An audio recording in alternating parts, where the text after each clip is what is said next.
വിശുദ്ധ മത്തായി എഴുതിയ സുവിശേഷം അധ്യായം 21 വാക്യങ്ങൾ 33 മുതൽ 44 വരെ. അയക്കപ്പെട്ട പുത്രനെ തിരസ്കരിക്കുന്നവർ. മറ്റൊരു ഉപമ കേട്ടുകൊള്ളുക. ഒരു വീട്ടുടമസ്ഥൻ ഒരു മുന്തിരിത്തോട്ടം നട്ടുപിടിപ്പിച്ചു.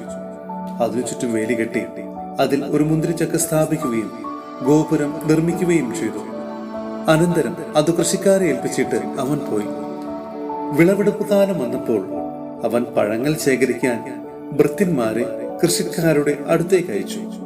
എന്നാൽ കൃഷിക്കാർ ഭൃത്യന്മാരിൽ ഒരുവനെ പിടിച്ച് അടിക്കുകയും മറ്റൊരുവനെ കൊല്ലുകയും വേറൊരുവനെ കല്ലെറിയുകയും ചെയ്തു. വീണ്ടും അവൻ ആദ്യത്തേതിൽ കൂടുതൽ ഭൃത്യന്മാരെ അയച്ചു. അവരോടും കൃഷിക്കാർ അപ്രകാരം തന്നെ പ്രവർത്തിച്ചു. പിന്നീട് അവൻ, എന്റെ പുത്രനെ അവർ ബഹുമാനിക്കുമെന്ന് പറഞ്ഞ് സ്വപുത്രനെ തന്നെ അവരുടെ അടുക്കലേക്ക് അയച്ചു. അവനെ കണ്ടപ്പോൾ കൃഷിക്കാർ പരസ്പരം പറഞ്ഞു, ഇവനാണ് അവകാശി, വരുവിൻ, നമുക്കിവനെ കൊന്ന് അവകാശം കരസ്ഥമാക്കാം. അവർ അവനെ പിടിച്ച് മുന്തിരിത്തോട്ടത്തിന് വെളിയിലേക്ക് എറിഞ്ഞു കൊന്നുകളഞ്ഞു. അങ്ങനെയെങ്കിൽ മുന്തിരിത്തോട്ടത്തിന്റെ ഉടമസ്ഥൻ വരുമ്പോൾ അവൻ ആ കൃഷിക്കാരോട് എന്തു ചെയ്യും? അവർ പറഞ്ഞു, അവൻ ആ ദുഷ്ടരെ നിഷ്ഠൂരമായി നശിപ്പിക്കുകയും യഥാകാലം ഫലം കൊടുക്കുന്ന മറ്റു കൃഷിക്കാരെ മുന്തിരിത്തോട്ടം ഏൽപ്പിക്കുകയും ചെയ്യും.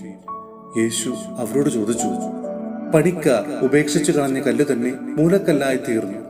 ഇത് കർത്താവിന്റെ പ്രവൃത്തിയാണ്. നമ്മുടെ ദൃഷ്ടികൾക്ക് ഇത് അത്ഭുതകരമായിരിക്കുന്നുവെന്ന് വിശുദ്ധ ലിഖിതത്തിൽ നിങ്ങൾ വായിച്ചിട്ടില്ലേ?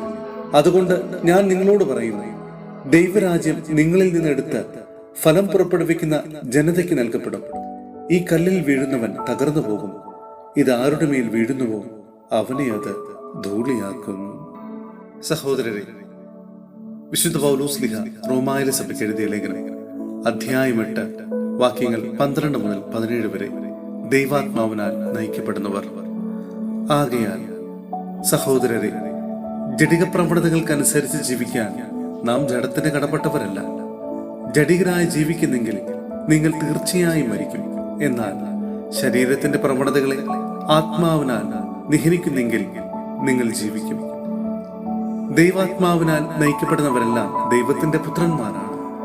നിങ്ങളെ വീണ്ടും ഭയത്തിലേക്ക് നയിക്കുന്ന അടിമത്തത്തിന്റെ ആത്മാവിനെയല്ല, മറിച്ച് പുത്രസ്വീകാര്യത്തിന്റെ ആത്മാവിനെയാണ് നിങ്ങൾ കൈക്കൊണ്ടിരിക്കുന്നത്. ഈ ആത്മാവ് മൂലമാണ് നാം ആബാ, പിതാവേ എന്ന് വിളിക്കുന്നത്.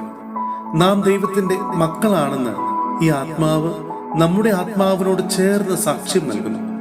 നാം മക്കളെങ്കിൽ അവകാശികളുമാണ്, ദൈവത്തിന്റെ അവകാശികളും ക്രിസ്തുവിന്റെ കൂട്ടവകാശികളും.